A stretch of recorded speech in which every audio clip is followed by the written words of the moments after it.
Well, Charlie Kirk died a week ago yesterday. And with what is currently going on the left with their violent rhetoric, and not only the rhetoric, but it's actually turning into actual violence, I wanted to start today's show off with a scripture. This scripture is from the New Testament, from the book of Mark, chapter 15, verse 7. I'd like to read a couple of verses here. It says, "And there was one named Barabbas, which lay bound with them that had made insurrection with him, who had committed murder in the insurrection. And the multitude, crying aloud, began to desire him to do as he had ever done with them. But Pilate answered them, saying, What will ye that I release unto you the King of the Jews? For he knew that the chief priests had delivered him for envy. But the chief priests moved the people that he should rather release Barabbas unto them. And Pilate answered and said again unto them, What will ye then that I shall do unto him whom ye call the King of the Jews? And they cried again, Crucify him. Then Pilate said unto them, Why? What evil hath he done? And they cried out the more exceedingly, Crucify him. How does history repeat itself, is what they say. You have a convicted murderer, literally a convicted murderer in Barabbas, in prison. The people knew he had killed. They knew he had murdered. He had also committed insurrection against Rome, and Rome doesn't approve of that. But every year on the day of Pentecost, on this holy of holy days in the Jewish religion, Pilate released one prisoner to the people, the prisoner of their choice. He thought that he might be able to get Jesus released, because what that would essentially do is declare Jesus guilty, because he'd have to be guilty in order to be released. He was going to get flogged, put the crown of thorns on his head, make him look bad. And then hopefully Pilate was thinking that, well, I'll just make this as bad as possible, and hopefully the people will have pity on him, and I won't have to crucify him. We can just get him released, and I won't have to worry about it, because who's going to pick Barabbas over Jesus? I mean, like, seriously, who would do that? Because Pilate knew that they had delivered Jesus unto him because of envy, because they were jealous of his popularity, jealous of his power, jealous of the people that had been following him up to this point. He was getting even more and more popular. I mean, that very week, just a few days before that, he had the triumphal entry into Jerusalem, where people were laying down their garments and palm branches as he triumphantly entered into it, and they hated that. Way too much attention for him. Way too much glory to this man that they despised. Absolutely despised, because of what he did that was good. Obviously, he was healing the sick, opening the eyes of the blind, lame men walked, raising people from the dead. He did on several occasions. But the biggest issue was the popularity. He was just becoming more and more popular, gaining that momentum. Where have we heard this before? I mean, ever since Trump came on the scene, his popularity has multiplied and grown. He went from a 2016 election where he just won the Electoral College, slightly lost the popular vote, to the 2024 election, to where he won both the Electoral College and the popular vote. And then he brought back conservatism, taste of Christianity. Christian beliefs have started skyrocketing.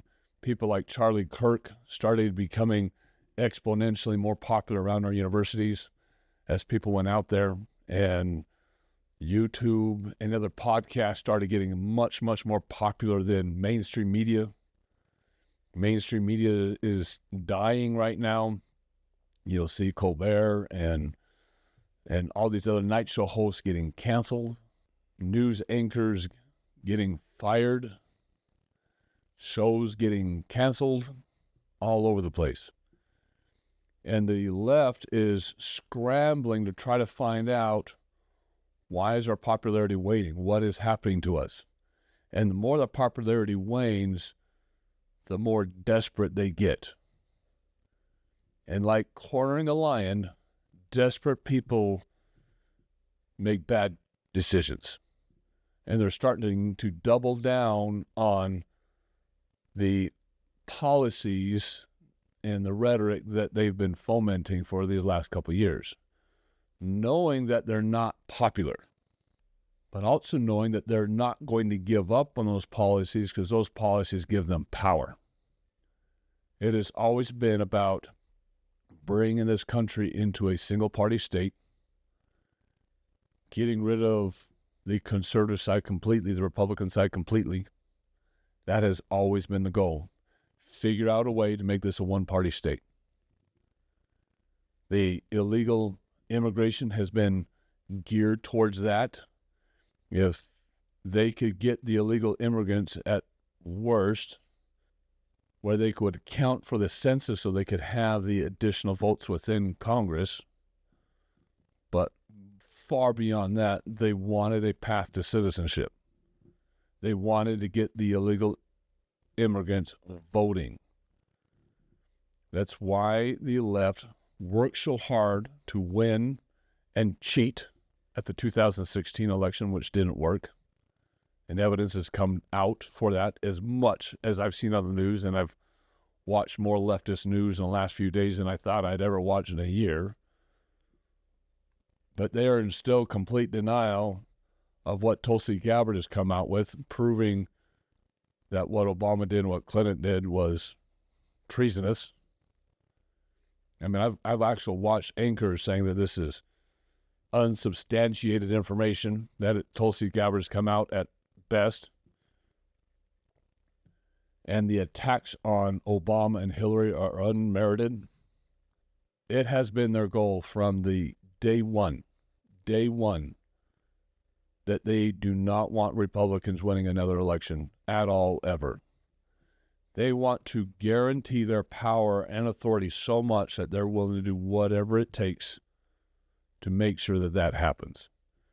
And that is through stealing elections. That is through fraud. That is through importing a vast voter base, which is what they're doing with that open border during the Biden administration.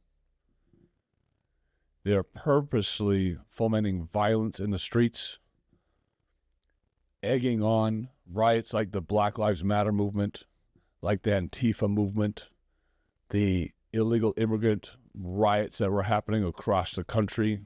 It's all the same people, the same agitators, these same politicians egging that on with their rhetoric. And the rhetoric is getting more and more violent. And then they're stepping back and says, well, we don't approve violence at all. There shouldn't be any violence in the political arena, not in the United States.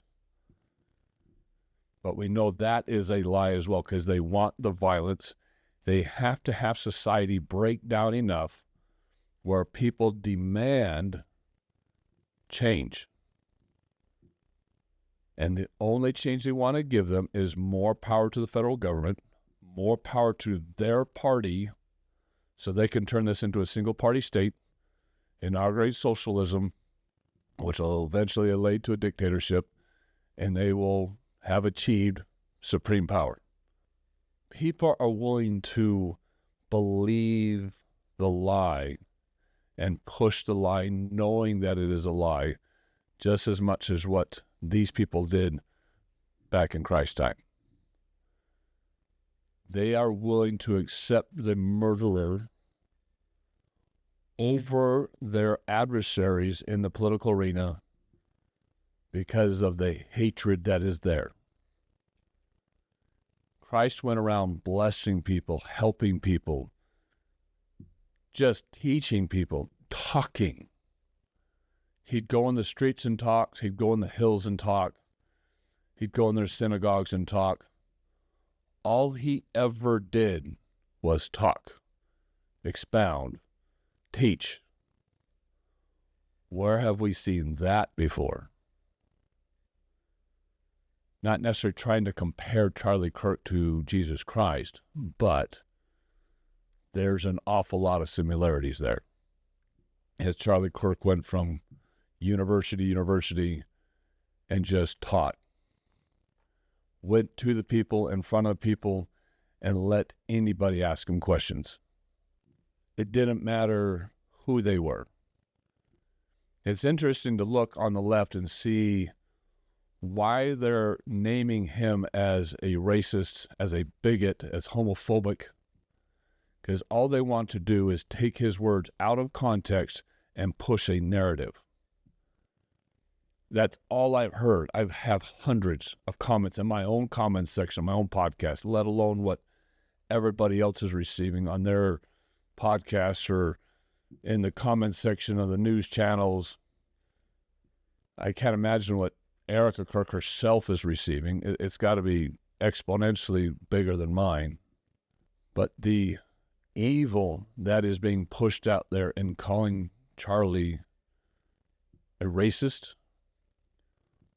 when all he was discussing was anti-DEI, trying to inform people that we need the best and brightest flying our planes, operating in our operating rooms, teaching in our schools, that it's never should be dependent on skin color at all ever for you getting your job. That is not racist. That is the exact opposite of racism. That doesn't matter what your skin color is, you can get a job because of merit, because the hard work you've put into it, and for no other reason. That's exactly what Martin Luther King taught. Content of your character, not the color of your skin. And if you were to look at any of Charlie Kirk's talks, that's what he talks about, is you gain that position because you earned it, because you put in the work. But now they want to take out a context saying, hey, if I walked into a plane and saw a black guy flying the plane, I'd get nervous and want to know, is he a DEI hire or did he earn that position? And trying to twist that into thinking that he's anti-black, that he's racist. I've had people go so far to think and say that Charlie Kirk wants to round up black people and put them in camps or even kill them. Where are they getting that message from? It's like they invent it. They just pull it out of the sky and just throw it out there and see if it sticks, because they want to foment an emotional reaction, because that emotional reaction creates the violence that they're looking for. They want the violence. They have to have the violence, because if they can't break down society, if they can't literally destroy society, how would they rebuild it in the way they want to rebuild it? How would they destroy the freedoms and values that we hold dear as U.S. citizens, as our Constitution gives us, if they just don't break that very fabric of that down to where all we demand, all the people demand, is Barabbas, to where all we demand is socialism, dictatorship? That's literally where this is going. I've seen how people on the left will just degrade him and say that, yes, he deserved to die. I would shoot him again. We should do more of that. Political assassination should be off the table. We need to do more of it. Just because he stood up against the gay and lesbian community and says, I will not use your pronouns. I refuse to accept you as anything but a child of God, as a male or a female, as God created you. And we would love you to step forward and accept Christ and accept your body as it was created, that you should love yourself as God loves you and accept your body as it was created and gain the mental health that you need. One of the things I learned growing up as a kid, and particularly in Scouts, was to be prepared. And particularly when it comes to my feet. You do not want to be out in a situation where your feet are incredibly uncomfortable and makes you absolutely miserable, makes the rest of the day absolutely miserable. So you have to go out there in the right equipment, whether that's hiking in the mountains, whether that's fishing on the stream, it's working out in your garden or out in the yard, or it's going out on the town or to the nearest rodeo in a nice pair of boots. You have to go out prepared so you look good, feel good, and most importantly, it is comfortable. Because again, there's nothing like being miserable walking around all day long. We want to introduce you to 3 different companies that are supporting this channel. We have Durango Boots, which provides the best Western wear and boots that money can buy. So you'll have the look, the feel that you want. There's also Rocky Boots for that great mountain wear, that hiking wear, and just getting out into nature and being prepared for what you're confronting. And then there's Mucky Boots or Muck Boots, which will provide the perfect waterproofing that you need for fishing, hunting, and again, getting out in the yard and working in the mud. These are great companies that supply a great pair of boots for you for any need, for any occasion. So again, go to the link in our description or click on the QR code that's coming up on your screen for any of these great sites, whether it's Western wear, whether it's the outdoor wear and getting up into the hills and the mountains, or whether it's muck wear that you need to be able to work around the garden or go fishing or hunting and not walk around with wet feet. These are great products at great prices that will keep you perfectly comfortable all day at the same time that you're looking good. So trust these products, whether it's Durango, whether it's Muck Boots, or whether it's Rocky Mountain Boots or Rocky Boots, and go to those sites using the link in our description or QR code that's popping up on your screen. Again, the link in the description or QR code that's popping up on your screen, and support our channel. But the second you say that somebody needs mental health because they decided to be gay or lesbian, that is considered violent.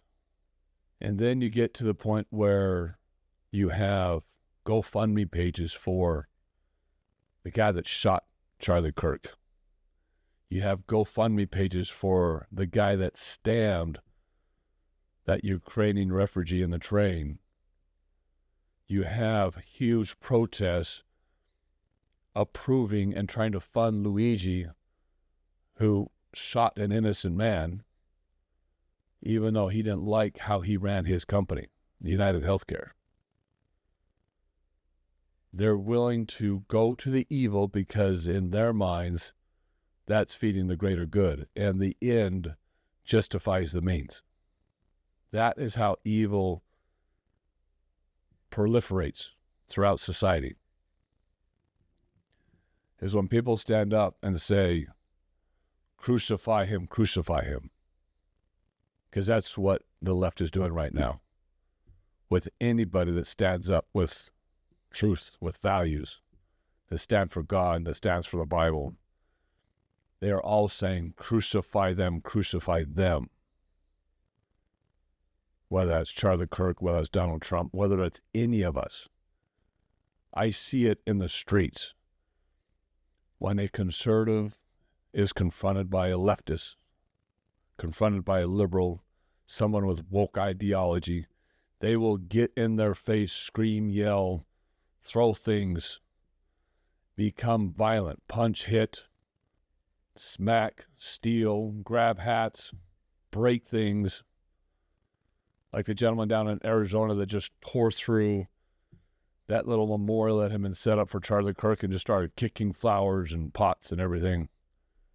I've seen on other campuses where cameras are hit, microphones are hit for people just talking. They cannot argue righteousness. They cannot combat what is right. So their only option is to resort to that violence. They hate it so much that, again, they're willing to take the killer the murderer instead of the person that puts out good, wholesome values. We see that again with Israel. They hate Israel so much that they're willing to side with a terrorist organization that literally goes out raping and killing people. We show that in so many videos that they don't care who they kill. And eventually it'll get to the point, if they had their way, that they would kill the very people promoting them right now. They would not let you live. We've stated this over and over again. With Sharia law, you have three options, and that is it. It is in their Quran. It is on every pulpit that they talk about. You can ask any of them. Walk up to them and ask them, what does the Quran teach? Do I have the choice to not convert? And they will give you this answer. And they will say, you either convert, you become a slave, or you die. We kill you. That is the demand. You convert, you become a slave, or you die. And people will side with that. And they'll become so blinded to their own fury, to their own hatred towards good, that they purposely ignore that. They purposely do not want to learn that. People in my own comments section purposely will not watch the balance of the videos because they know for a fact that I will be proven right. That Charlie Kirk was right. I'm right in a lot of my videos. And they don't want to hear the truth because it destroys their narrative. And they hate it so much that they're purposely ignoring it, denying it, screaming out, crucify him, we want Barabbas.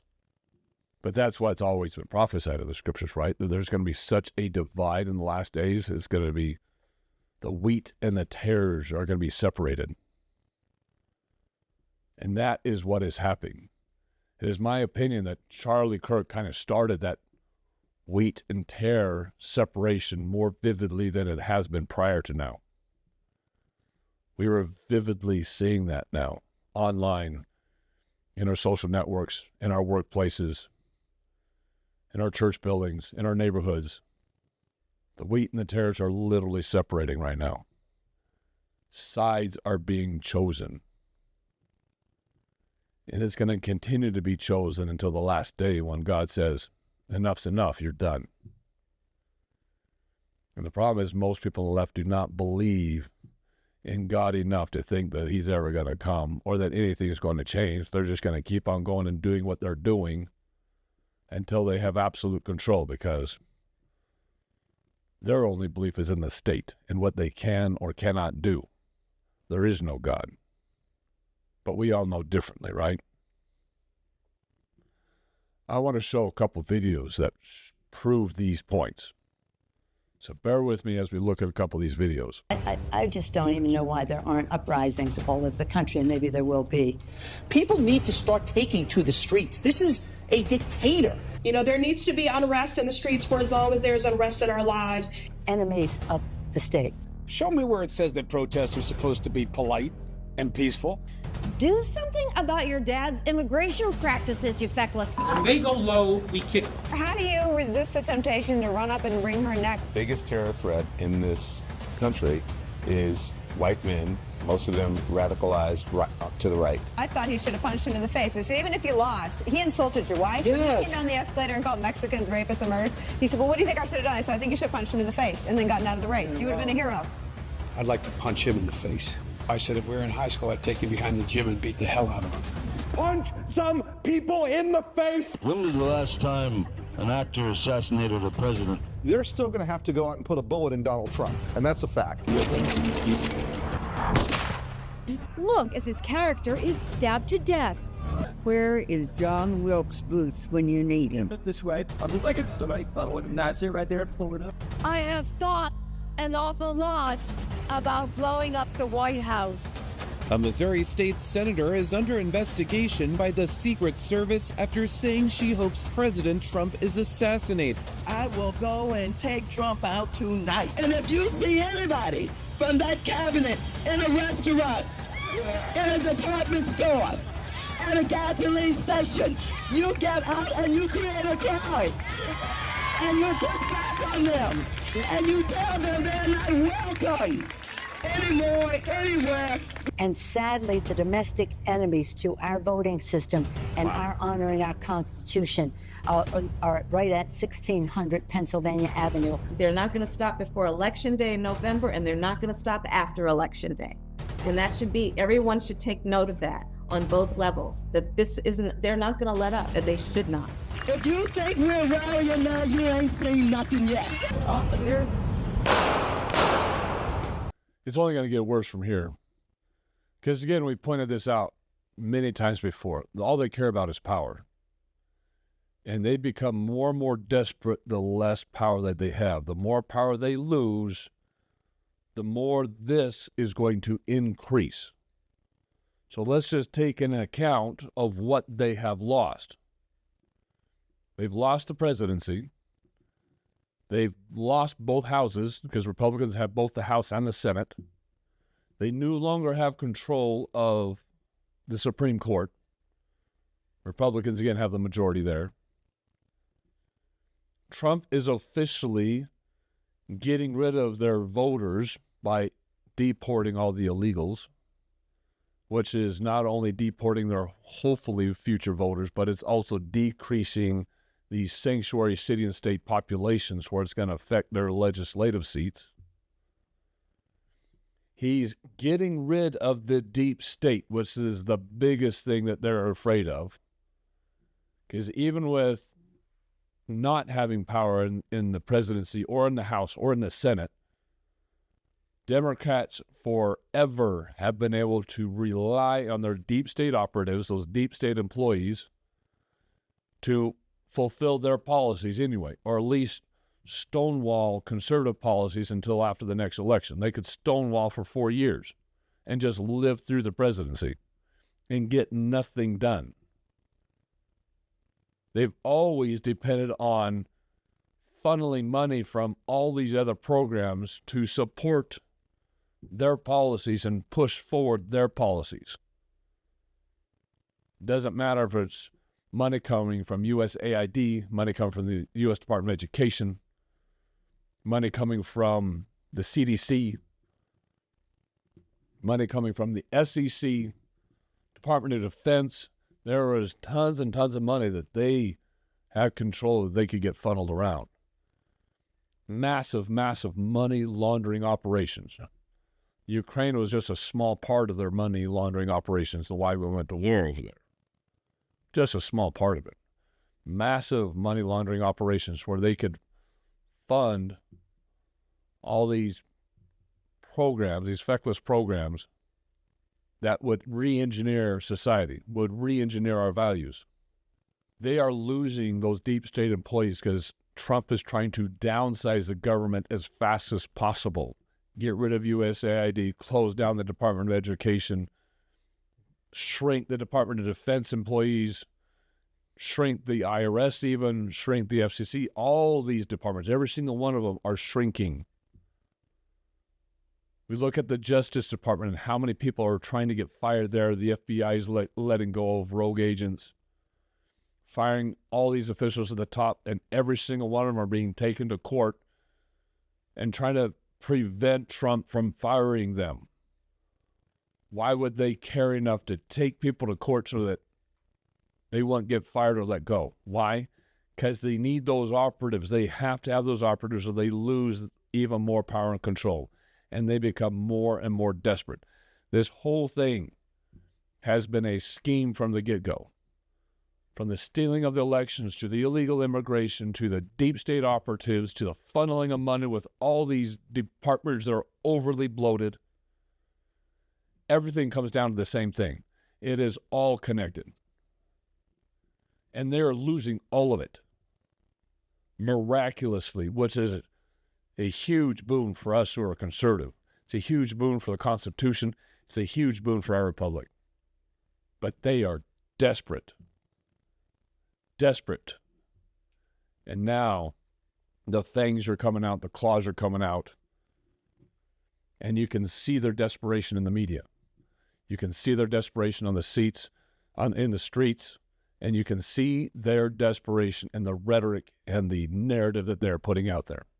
And they will put out this negative, evil, vile rhetoric, and then when something actually goes on evil, like Charlie Kirk getting shot or President Trump getting shot, they will deny. They don't care if there's visible evidence. Their people will not care. Their people will deny it anyway because they have bought into that. Why? Because they want to, because they themselves, half that population, hate them so much themselves that they're willing to follow it no matter what happens. They are the people in the audience screaming, "Crucify him, crucify him." It wasn't just the leadership. It wasn't just the Sanhedrin and the chief priest screaming, "Crucify him." It wasn't just them saying, "Release to us Barabbas." There was enough of the people that backed those leaders that had that same evil mentality. They didn't care what the truth was. One side of the political aisle in America is heavily armed, and it's the other side that commits the vast majority of political violence. You know, there's a tacit admission from the left that their side is the violent side, because if somebody, God forbid, if a big left-wing influencer, God forbid, was killed, what they would be doing immediately is boarding up every single major city in America, because there would be rioting and looting. People would die. We know that tens, if not hundreds of people died during the BLM riots. And obviously, none of that has happened, and none of that is expected to happen, despite the fact that the right, whose avatar was just murdered in cold blood, is heavily armed, right? So there is this tacit understanding from the left, even as they call the right the source of all the political violence, and fascists and Nazis and what have you, that actually the right will not pick up their arms and turn on their leftist neighbors, right? They rely on the forbearance of their conservative neighbors who are much more heavily armed not to actually take revenge. And we all know that this is happening. They just won't admit it. It is so amazing to sit here and have people bring up case after case after case that has been like thoroughly debunked. You know, just because Josh Shapiro is a Democrat doesn't mean the person who tried to assassinate him was a Republican. That guy did it, he said, because Josh Shapiro is killing his Palestinian friends, okay? And we have cases like that again and again. They have to keep going back to January 6th, which, as Vince pointed out, no one was killed except Ashley Babbitt, who was one of the protesters, to compare a meme posted of a Halloween costume to people actually saying the things that murderers then use to justify their killing. Like the guy who killed that couple outside the Jewish Museum in DC, or like this killer who killed Charlie, saying the exact same things you hear from the most prominent Democrats is facetious. It is facetious to compare an actual justification for murder that turns into murder with a photo that gets posted. And this is why conservatives are so frustrated, because they know that even as the left is demonizing them, the left is tacitly acknowledging that they're not actually in danger from their conservative neighbors. Funny how that is. The left is relying on our Christian values, knowing that what our belief system is, knowing that we would essentially turn the other cheek, knowing that we are not violent so that they can push more violence without having the push back. They're using that tenacity, that humility that we have against us. Essentially recognizing that we are not the violent side, and they know that we're not the violent side, but again, they don't care because they still have to push a narrative. They still have to push this rhetoric because their side is losing. All they care about in the end is the power. How do I gain the power? How do I crush anything that is godlike or God-fearing? How do I crush anything that's religious, wholesome? Because they hate it that much. They hate it enough to crucify it. Guarantee it. They hate it enough to crucify it. And they're doing that. They're doing it on social memes. They're doing it in all over online. Charlie Kirk deserved to die and I would kill them myself. We need to increase these types of assassinations. We need to get out on the streets and push back. We need to take them behind the woodshed and fight. We need to punch them in the face. I'm going to get out and take the president out myself. Everything we just heard in those videos. They know we're not violent. We are the ones that have all the weapons. We're the ones that have the guns. Nobody is dying. Nobody is getting shot. Civil war hasn't broken out yet. Don't doubt it's probably going to get to that point. The left is pushing as many buttons as they can to destroy society. Because only with the destruction can they build it up under socialism, under a single-party state, under dictatorship. Only then can they get rid of the freedoms that were given to us by our Creator. I had one commenter in my own section saying God didn't give us any rights. We don't have any inalienable rights granted by God. They're granted by the government. They're granted by our Constitution. Literally, he said those exact words in my comment section, which is everything but what our founding fathers stood up for. They specifically said the people have the rights because the rights are already given to you by God, and because they're given to you by God, the government cannot give or take them away from you. They do not depend on the Constitution. They do not depend on a piece of paper. They do not depend on any documentation. Your rights are given to you. If the Constitution was gone, the paperwork didn't exist, you would still have those rights because they're given to you by God, and governments cannot give or take them from you. That is our belief as conservatives. That is how the Constitution was formed. That was the belief of our founding fathers. And they want to destroy that. Because if they can relegate those freedoms down to the government, then they can start to limit them and take them away until they are in control. And they know they can do that because the conservative right, the Christian right, the God-fearing right, the right that will turn the other cheek, is not violent. And they know they won't get out there and push back like we will. But like Charlie said, and like we discussed in our podcast this last week, like Jesse Waters said, we got to get out and be louder more often. You got to stand up for your values vocally to everybody. That is not repeating what the left does and screaming, yelling, getting in people's faces, but that is declaring what you stand for. I believe in God. I believe in the sanctity of marriage. I believe in the sanctity of life, of the unborn. I believe that God created man and woman. Why is it so hard to stand up for those simple values? We're not mocking anybody. If you're gay or lesbian, you can do whatever it is you want to do. I am not going to restrict you at all. Because why? Because I also believe in your freedom to choose. Go ahead and do whatever it is that you want to do. I'm going to tell you my values. You can tell me your values, and we can agree to disagree. But that's where the problem lies, is the left cannot agree to disagree. They do not have that in them. It's just like Muslims do not have the ability within them to have a two-party state solution. They are not a religion of peace. They cannot just let the Jewish people live. They will not let Christians live. It is against their law. You must either submit and convert, become a slave, or die. That's your only options. The left has similar options.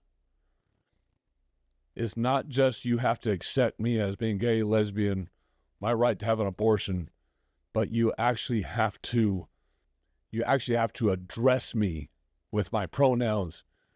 You actually have to live my lifestyle, accept my lifestyle, support my lifestyle. You cannot say anything against it, not act against it, not openly accept it. You can't even say anything against it, because then that is considered violence. That is against my rights. And it's wrong. There's no rights that are being taken from you because I disagree with what you said. There are no rights taken from you because I will not use your pronoun. And that's where the confusion lies. I think a lot of you don't understand that what leftists are fighting for is for everybody to be able to live their lives how they want. Of course, within the confines of not harming others or harming themselves unconsensually. However, we want everybody to be able to express themselves and look how they want, feel how they want, and just be the person that they want to be. I do not understand why there would be an opposing party to this. What about other people expressing themselves how they want to express themselves upsets you and affects your life personally? On the surface, I would agree with that wholeheartedly. I do not care what you do. You can choose whatever it is you want to do and be whatever you want. I would 100% agree with what she just said. I would guarantee that 99% of all conservatives would probably agree with what she said. The problem is what she said is also a lie. This is Uriah Kennedy from God and Country, and I've been fishing since I was a little kid. My father used to take me out there and teach me how to tie the knots to get my lure on the end of that line and then cast it into the stream or in the local lake that we were fishing at. There are very few things in this world that are more relaxing and more fun than getting out on the water and pulling in a big fish. In order to have that type of success that you want, to be able to get out there with your kids and be able to have them have that success, or not get skunked yourself, you have to have the best equipment. We all have known and trusted Rapala from the time we were little kids. Rapala has the best lures and the best equipment that you could possibly buy. Trust Rapala in all these needs and go to Rapala by using the link that is on our description, or QR code that's going to be popping up on your screen. Again, you must use the link in our description or the QR code that's popping up on your screen. Trust Rapala for these fishing needs. Again, any type of lures, tools, knives, clothing, and apparel that you will need, you can go to Rapala and get those needs taken care of.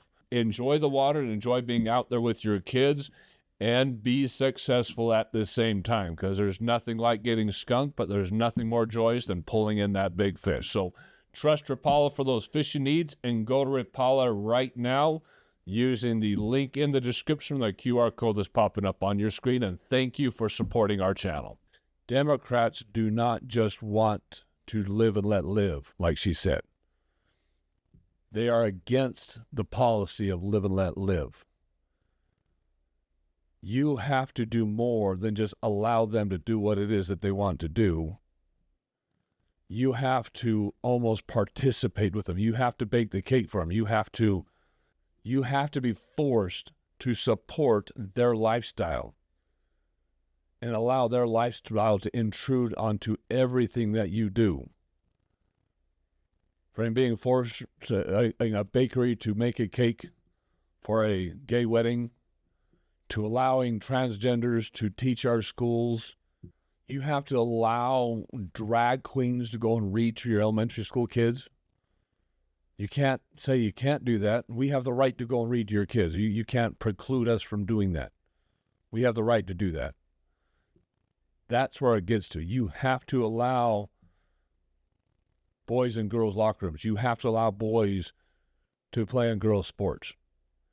See, it's not where you live and let live, is you have to accept everything and let them do whatever it is they want to do without recourse. The problem you have on the left is you have a population of people that want to make choices, and they do not want the repercussions of those choices. They do not want responsibility, which is why they do not like religion. They do not like God. They do not want God anywhere near them. Why? Because everything that has to do with God and church, God and religion, requires responsibility. And they don't want anything to do with responsibility. They want to be able to have sex willy-nilly and whenever and however they want without suffering the consequences of pregnancy, which is why they push abortion. They do not want the consequences.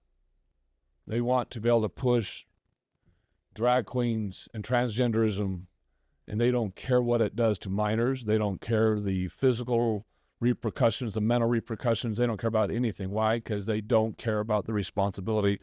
They don't want the responsibility. They want to make marijuana legal in all 50 states and all these other states, and they don't care about what that's going to do to our society, what that does to our mental health, what that does to our school systems, because, again, they do not want the responsibility. They do not care about responsibility. That is why they don't believe in God. It's not a difference of opinion, and political violence is more than just gun violence. Charlie Kirk didn't die because of a difference in opinion. A difference in opinion is something like, I don't enjoy pineapple on pizza. That's trivial. It doesn't really matter. That's just your opinion. It doesn't affect or reflect on who you are as a larger person or the effect you have on the world around you. A difference of values is I don't believe some people deserve to exist. A difference of values is I don't believe some people deserve rights. That's not a difference of opinion, and it is insincere and trivializes the conversation to imply that it is. The thing is, political violence is far more than just gun violence. Political violence is more than just the physical act of shooting someone, and Charlie Kirk built his career off of political violence. Charlie Kirk hates trans people. Charlie Kirk hates women, hates black people, hates immigrants, and has built his career off of it, and has followed through, has donated money to anti-trans organizations, has platformed himself under these beliefs, has supported the regime that we are seeing actively make these decisions, strip away rights, put people's lives in danger, kill people, fund a genocide, and he has defended it all. He has been absolutely complicit, defending, encouraging it, begging them to take it even further. Go look up the things that he said. Don't take it from me. Charlie Kirk built his career off of political violence. When I come here and I'm talking about this, I'm not trying to get anybody to extend any empathy to Charlie Kirk. I'm not. Fuck that dude. But I want us to be really aware and really tuned in of how this will be framed. Think about the petty satisfaction that I get. I see the jokes that I've seen about it, and I've laughed. And I'm never, especially to any sort of marginalized people, whether they're people of color, whether they're immigrants, whether they're trans people, whether they're queer people, I'm never going to try to dictate or civility police marginalized people and their voice and how they feel about a literal fascist. And yes, fascist, because I know some people love to give a little bit of pushback about that term and be like, oh, well, you just call anybody that you don't support a fascist. No, I call fascists a fascist. And if you don't look at what is going on with our government right now and the rise of alt-right authoritarianism, and you don't call that fascism, we have nothing more to say. You're not engaging in good faith. I'm not trying to talk to you. Let's move on. I'm never going to try to dictate, especially how marginalized people feel about it. I'm not saying how anyone should feel about this, but I am saying the way we act about it could have physical effects for our community. Again, I think that this is going to be an acceleration. I think that this is everything they need to accelerate the occupation of cities and to continue to target leftist ideology. I think people are going to be even more in danger. I think it's going to continue. And I think that the louder and more unfocused we are, no matter how vindicated and deserving those vile thoughts within us are, because I know that it's vindication. He was an awful person, right?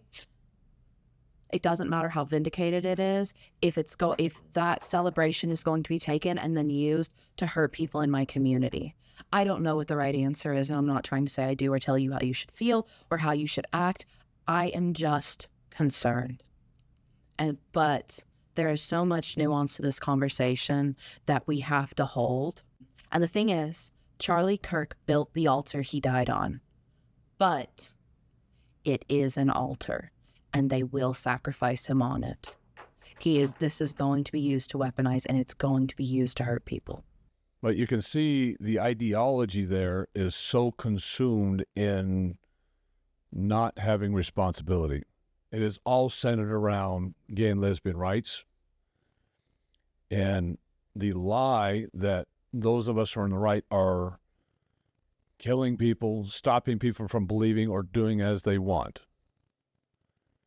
If you are gay and lesbian, you can go off and do what you want, but you can't bring that into our schools. You can't indoctrinate kids. You can't push that on the next generation. And because we give them limitations in their mind, that is considered a limitation.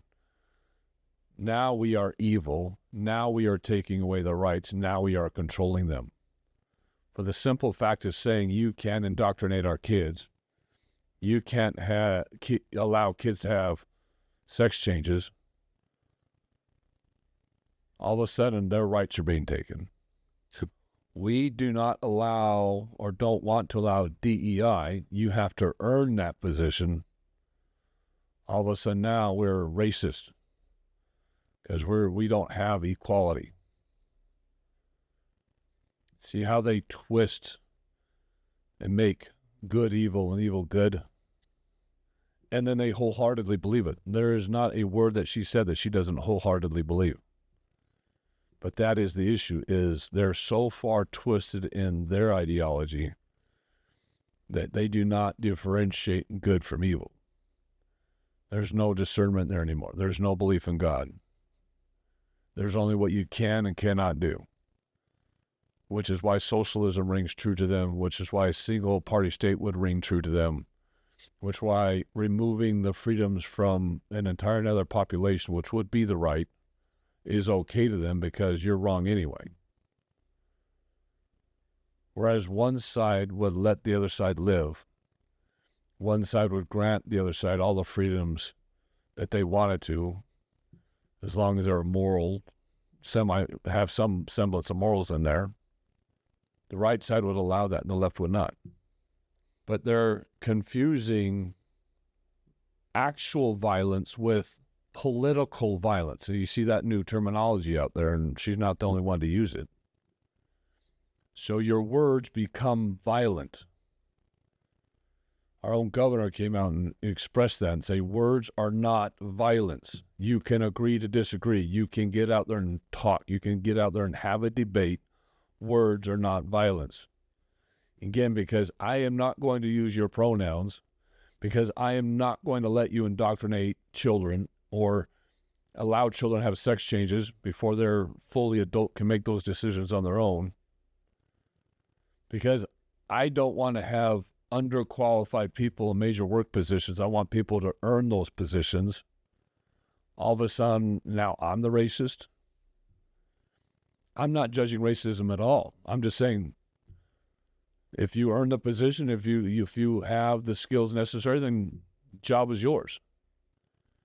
The racist would say you get that job based off of your skin color. So again, they twist that good becomes evil and evil becomes good.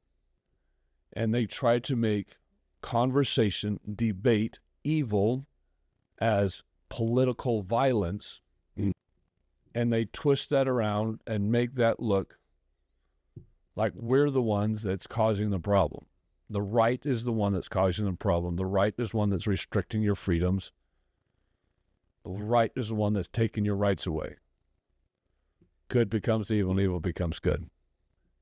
They're the ones screaming, we're going to take the murderer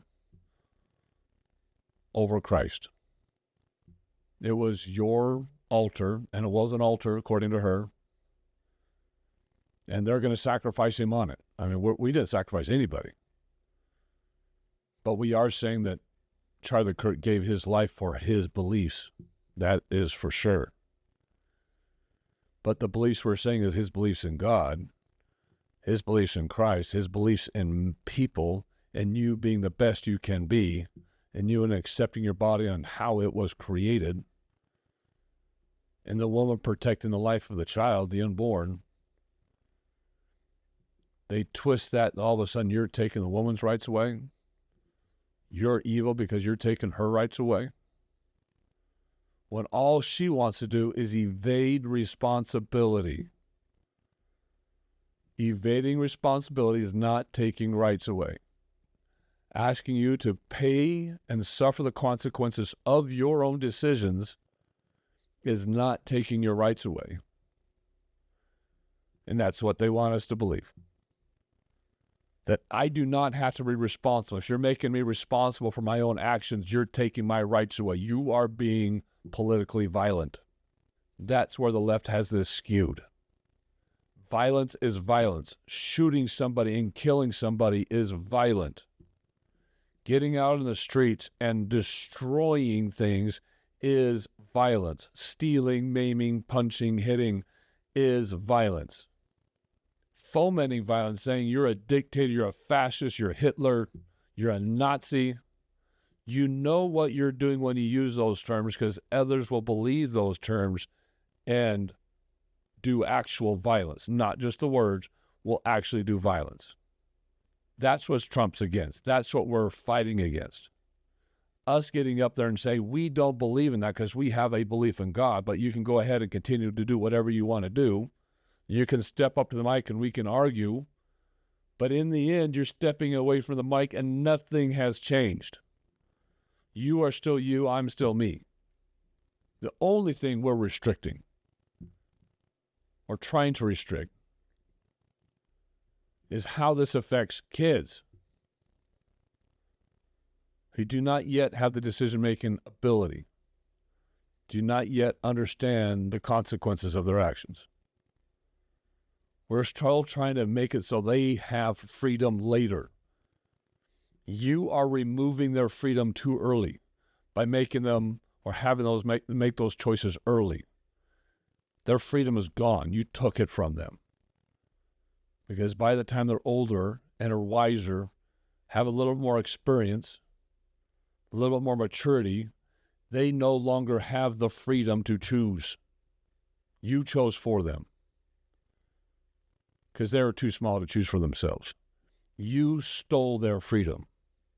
And you're trying to paint us as evil, as we're the ones taking the freedoms away, we're the one restricting their rights. I do not want to be operated on by someone that does not have the correct skill level. I don't want someone flying a plane that does not have the correct skill level. I don't want somebody building my house that does not have the correct skill level. Or building that bridge that does not have the correct skill level.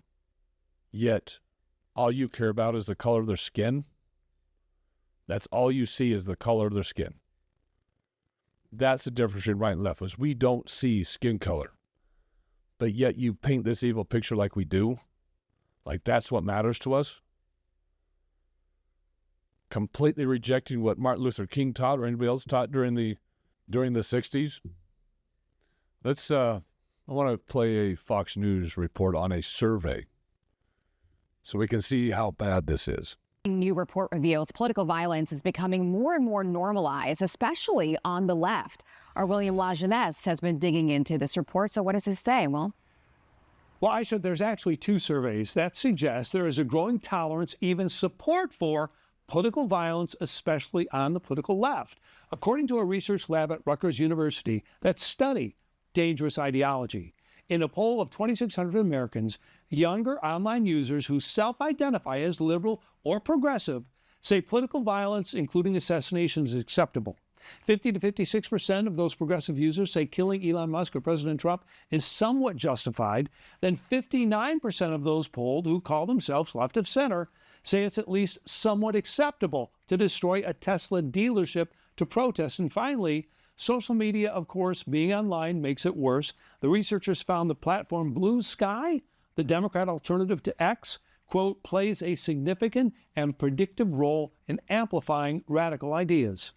Well, the left really has much more of a, I don't talk to you, I don't want to deal with you, you're deplorable, I can't break bread with you. That attitude, and like all the right-wingers, they don't have that attitude. That is what real political violence is. And again, just like Mar said, the right does not have that attitude, and he is anything but right-wing, and he recognizes that himself. The Rutgers poll shows that 55 to 56% of the left approve of actual political violence, actual killing, actual destruction of property, actually getting in people's faces and hurting people, destroying personal property, stealing, whatever it takes to get across their point and to push their side of the story, their corrupt values. They believe in that. The right, however, does not. Why? Because we're a Christian. We believe in peace. We believe in turning the other cheek. We believe in letting people be whatever it is that they want to be. We're the ones actually agreeing that you should have your rights, that you should be free to decide to do whatever it is you want to do. Again, as long as that doesn't affect others. Just like that leftist quote lady just said in that previous video, I agree with what she said, but problem is they don't believe what she said. She doesn't even believe what she says. Because it's not about just living and let live. It's about forcing their ideology onto the rest of us. They can't accept it if it's just live and let live. It is not good enough for them. Just like I said before, it's the same thing with Sharia law. They cannot accept a two-party state. They cannot accept people just to live and let live. You have your religion, we have ours. That is not what they're going to do, ever, ever. It's shocking to me how similar both of them are, which is why they're teamed up together. They'll eventually be enemies of each other if they ever destroy the right, but right now they're teaming up with each other because they have one common enemy, which is everything that's good and wholesome, everything that has good Christian values, everything that is conservative. That survey was done by Rutgers, and it shows the amount of the left that is for violence. A lot of people want to come out and say, well, it's a minority. It's 3% of the left. It's 1% of the left. No, it's not. And even beyond this poll, we all know that it is the vast majority of the left that believes in that because we see it in our streets. Just common, everyday Americans see it in their neighborhoods, see it on their own front lawns. As they approach neighbors, as they put signs out, as they stand in lines at a McDonald's, as they wear a Make America Great Again hat, as they wear a shirt. The left cannot let that lie. They have to get into the face. They have to foment violence. They cannot just let that person walk down the street in peace with their MAGA hat or their American flag shirt and just let it go. It is not in their mentality to let that happen. They have to get into the face and foment violence, and that happens every day in the streets of America. And the left is fomenting that violence. It is them that creates the political violence. It is not the words on the right where all we say is, these are our Christian values. This is what we stand for. And we hope you'd stand with us, but if not, then you're free to do whatever it is you want to do. But you have to allow me to be free to do whatever it is I want to do, which is I'm not going to be using your pronouns and you're not going to be indoctrinating children. You're not going to be putting DEI hires in important positions. You're not going to allow Israel to be destroyed. We're not going to have another Holocaust over there. Do you think Donald Trump is a fascist? Yes, I do. No one has ever been more dangerous to this country than Donald Trump, and he is a fascist to his core. And shut down the Senate! We are at war! We're in a war right now. We are at war. So you have to be willing to do whatever is necessary in order to save the country. And that's why the gloves are off. Donald Trump and the MAGA Republicans represent an extremism that threatens the very foundations of our republic. And yes, there are many threats to democracy. We see it with these extreme candidates. I just don't even know why there aren't uprisings all over the country, and maybe there will be. You can only push people so far, and then they start to take matters into their own hands. What the American public want is for us to bring actual weapons to this bar fight. This is an actual fight. You know, this is literally call to arms. The MAGA movement is a threat. When Michelle says, when they go low, we go high. Yeah. With all due respect, if they go low, we don't go high. When they go low, we kick them. We take them to the mud and choke them out. And make sure that they stay down. And you know what? Kick them when they're down because they deserve it. Get up in the face of some Congress people. We are going to be in your face. We are going to be on your... We have to fight this in the streets. We're going to fight it in the streets. It's time to step out of your comfort zone and step out into the streets. To our Republican colleagues, if you do not see the light, we will bring the fire. Who's this? You and your little friend off of Twitter. Y'all about to find out. And if you see anybody from that cabinet in a restaurant, in a department store, at a gasoline station, you get out and you create a crowd. And you push back on them. And you tell them they're not welcome anymore, anywhere. He's not going to have a third term. He may not finish his term. Yes, the last few days you woke up thinking there might be news. Just saying. Just saying. There will be news sometime. Just so you know, there will be news. There will be news sometime. We got to take it to the streets. We got to bring fire. We got to go out with arms. I don't know why people haven't risen up already and taken it to the streets. This is a literal call to arms. Who is creating the violence? The actual violence. Look at what they're saying on the left and then ask me why the shooting of Charlie Kirk happened, why the Butler, Pennsylvania thing happened, why we have Molotov cocktails and rocks being thrown at ICE agents. You can see when I said in the beginning, the desperation is getting palpable. They're losing their power. They're losing their control. They've lost the House. They've lost the Senate. They've lost the Supreme Court. They lost the presidency. They're losing their deep state operatives. They're losing their financial backing. They're losing everything. And they are cornered lions with teeth and claws coming out. Because they are fighting for their lives right now. They're fighting for the very existence of their ideology. Because those things that are good, wholesome, and righteous are crushing it. But we're not crushing it with violence. There is nothing that we have done that's been violent except for get out there and talk and say words. And convince people through words, through campaigning, through talks like Charlie Kirk's, going from campus to campus, through rallies like President Trump, where he went from rally to rally to rally, through podcasts like this when they're getting thousands of millions of views on YouTube. It's the conversation that is convincing those that are good and wholesome to come and make the right decisions. Yet, look at the violence in that message. We can tear it apart one at a time here. Do you think Donald Trump is a fascist? Yes, I do. No one has ever been more dangerous to this country than Donald Trump, and he is a fascist to his core. And shut down the city. We are at war. We're in a war right now. We are at war. So you have to be willing to do whatever is necessary in order to save the country. We're at war. You have to do whatever is necessary. Whatever is necessary.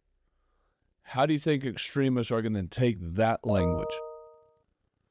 How are they going to take the constant barragement of you're a fascist, you're a fascist, you're a fascist, when they have no idea what that even means? You're a dictator, you're Hitler, you're a Nazi. And that's why the gloves are off. Donald Trump and the MAGA Republicans represent an extremism that threatens the very foundations of our republic. And yes, there are many threats to democracy. We see it with these extreme candidates. I just don't even know why there aren't uprisings all over the country, and maybe there will be. You can only push people so far. And then they start to take matters into their own hands. With the American Start taking matters into their own hands? That's exactly what just happened. Start taking matters into their own hands. She is literally giving them permission, saying, well, it's just going to happen. They're going to take matters in their own hands. And someone who's on the other side of that TV is going to say, well, I guess I had to take matters in my own hands because that's what say that is the next best thing. We're at war, right? They're the most dangerous thing to our democracy, even though we don't live in a democracy. We're an existential threat to democracy. We're the worst thing that ever happened to this country. The worst thing to ever happen. And you don't think there's going to be actual violence from those words? Really? The public want is for us to bring actual weapons to this bar fight. This is an actual fight. You know, this is literally call to arms. The MAGA movement is a threat. When Michelle says, when they go low, we go high. No. With all due respect, if they go low, we don't go high. When they go low, we kick them. We take them to the mud and choke them out. And make sure that they stay down. And you know what? Kick them when they're down because they deserve it. Kick them when they're down because they deserve it. They're not going to take the high road. They're not going to, because they know we take the high road. Every single time the people on the right take the high road. That's one of those videos said that we're the ones that have the guns, but yet they know for a fact we're not going to use those guns against our neighbors. Because why? Because we're Christians. Christians always take the high road. And they're specifically telling their people to not take the high road. We're going to take the low road. Take the low road. We're going to go take the low road, which means get out in the street and create violence. And they specifically say, take up arms, kick them when they're down, and make sure they stay down. Really? Kick them when they're down, make sure they stay down? They know for a fact that only people turning the other cheeks, only people not fomenting violence is the right. And they're taking advantage of that kindness, of that Christianity, knowing that they're going to win on the violent and aggressive side because they're more violent, more aggressive than the right. Up in the face of some Congress people. We are going to be in your face. We are going to be on your... We have to fight this in the streets. We're going to fight it in the streets. It's time to step out of your comfort zone and step out into the streets. To our Republican colleagues, if you do not see the light, we will bring the fire. Resist! You and your little friend off of Twitter. Y'all about to find out. And if you see it, y'all about to find out. Get out into the streets, like 4 times. Get into the streets. Bring the fire. And then you look at the riots and ask yourself, well, why are they rioting? Why are they in the streets? Why are they burning things? Because they were told to do so. They hear that over and over and over again. I mean, CNN, MSNBC, all these mainstream media, these extremist other stations, podcasters, they play that 24/7, just like Fox News plays the good side.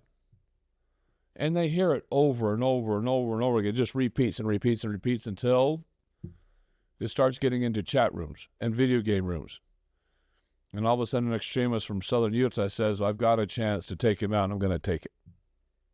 I've got a chance to take him out, and I'm going to take it.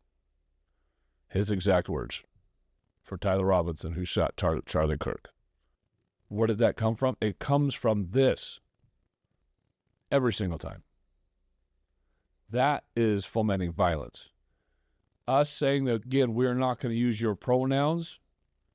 We're not going to let you indoctrinate or perform sex changes in our children. That is not violence. This is violence. Getting out in the streets and bringing fire and guns, arms. cabinet, in a restaurant, in a department store, in a gasoline station, you get out and you create a crowd. And you push back on them. And you tell them they're not welcome anymore, anywhere. He's not going to have another time. He may not finish this term. Yes, the last few days you woke up thinking there might be news. Just saying. Just saying. There will be news sometime. Just so you know, there will be news. There will be news sometime. He may not finish his second term. Well, if someone shoots someone else, oops, guess they deserved it. And everybody questions why he shot somebody. What was his motivation behind shooting Charlie Kirk? What was the guy in Pennsylvania's motivation behind shooting Trump? What are the people's motivation behind throwing stuff at ICE agents?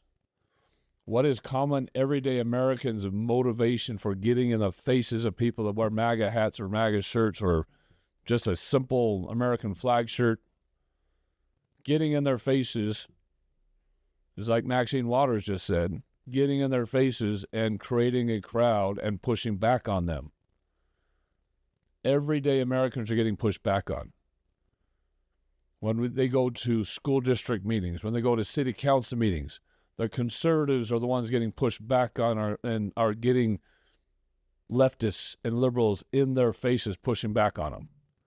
Just this last week, there was a Christian in Dearborn, Michigan that went to a city meeting pushing back on the Muslim mayor that was creating Sharia law and fomenting the spread of Sharia law in their community by renaming streets after extremists, terrorists that fomented violence and killed people over in the Middle East. And as a Christian, he didn't want his streets named after that. And then the mayor openly said, "You are not welcome here. Even though you live here, you are not welcome here."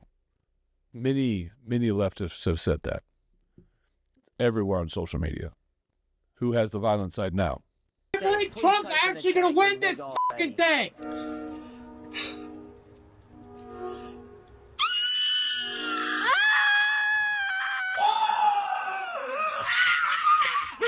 This is all going to be taken away because of him. I'm so pissed off. Wake up! I'm f***ing feral today. I'm fucking angry! I'm mad! I'm upset!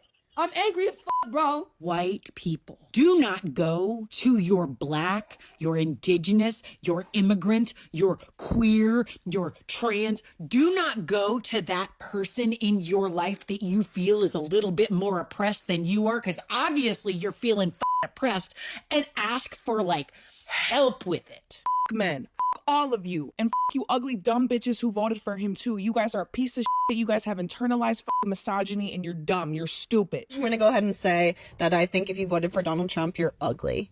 I think you're all freaking ugly, and I think you're dumb as bricks. It's one of the worst times of my life. It's when my life fell apart. Knowing that what we're about to go through, the only silver lining is it's actually gonna suck for all you Trump voters way more than it's gonna suck for us blue voters, because we actually have educations and good jobs. Y'all are broke as fuck, so it's really gonna suck for you. means the possibility of me losing more of my rights and that being a real threat is insane. Stop dating men. Stop having sex with men. Stop talking to men. Divorce your husbands. Leave your boyfriends. Leave them. If he voted for that man, you need to leave him. You need to leave him. I'm sorry. I'm done. I'm done. I'm done with you. I might wake up a motherfucking flame. We're set. I'm done with you and your mother and your sister. I'm just done with all of this. Now that the orange turd has won, we should now rename America Hell, because it is going to be hell on earth once they strip everyone's rights away that is no straight white cis man. I'm saying right now is that someone in the White House had better take their shot right now and better not miss. You deserve to die by my hands. More specifically, by the rake that's in my hand that I'm using as a bludgeon on your skull. So buckle up. I hope you freaking Republicans are happy. This is fucking America, and this is sad. What the fuck? Why? Do you really hate me that bad? Forgive me for being a little emotional here. It's kind of fun. That's normal. Normal. Again, they absolutely believe everything they're saying. They literally believe that Trump's going to take away their rights, that we on the right are taking away their rights. And by rights, that means their ability to not have responsibility. Because they confuse that. Words are not violence. Us requiring you to be responsible for your actions is not taking away your rights or your freedoms. It's just the opposite of that. It's granting freedoms to everybody and making sure you're responsible for your decisions, which prevents you from intruding upon the freedoms of others, such as children, the unborn, those of us who do have Christian beliefs and do not want to be part of that. But notice at the end of that video, they said, I hope somebody at the White House takes their shot and I hope they don't miss. I'm going to take this rake to your skull with my own hands. Which side is violent? The left is screaming, crucify him right now. They are choosing Barabbas. When the right, we are getting closer to Christ. We understand the sacrifice he did for us, and we're trying to create family values instead of destroying the family. As I said a couple videos ago, this is not going to get better. It only gets worse from here. Because we're going to push for our values. Trump is in charge. We have the House and the Senate. We'll see what happens in the midterm election, but from what I'm understanding, the left has lost another 150, 200,000 Democrats have switched to the Republican side since the shooting of Charlie Kirk, which gets more on our side. Trump is deporting a lot of people that were probably voting. There's evidence coming out of a significant number of illegals voting in the state of California, actually coming out. USAID, Department of Education, they're all getting taken down.